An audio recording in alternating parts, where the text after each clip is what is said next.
Magandang araw, magandang Friday na umaga sa inyo lahat, mga hermanos ko dyan at hermanas. Meron naman tayo ditong client, nagsawa na sa stock pipe. So ipa-retubo yata tawag dito, o gusto niyang maging chicken pipe. So ito at sinisimulan ng ating baklasin dito using this one para matastas lang siya. So abang-abangan natin, no? At sasaksangan natin yun ng maraming fiber.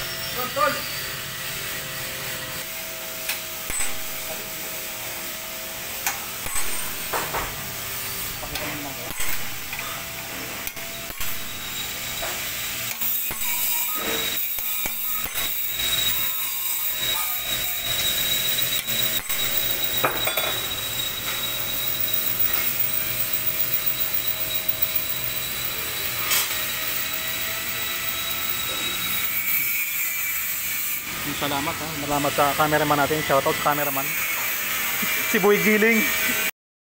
At ayun na nga siya, pagkatapos nating mabuksan, ganyan, marami pala siyang divider sa loob, so tatanggalin natin yun siya.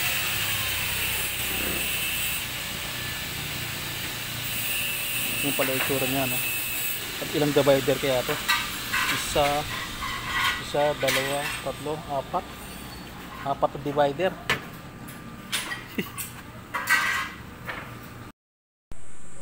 Ay, Diyos ko.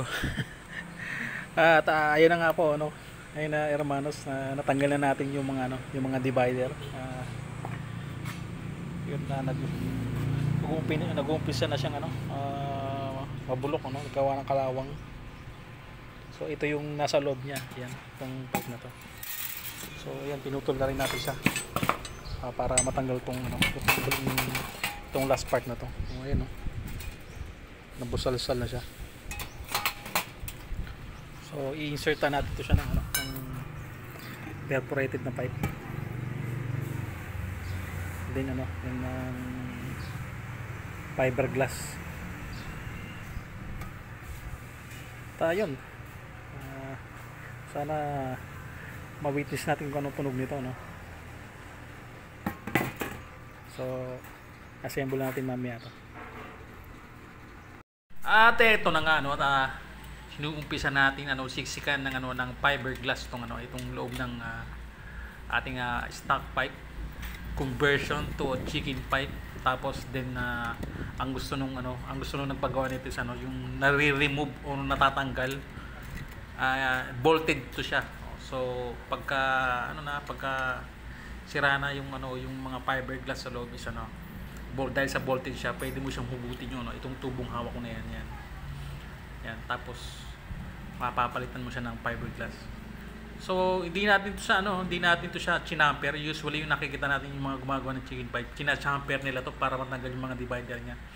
So ito hindi natin to siya chinamper, Ginamitan natin to siya ng sininsilang natin, naghasa tayo ng parang pipe na na drill bit na 9mm.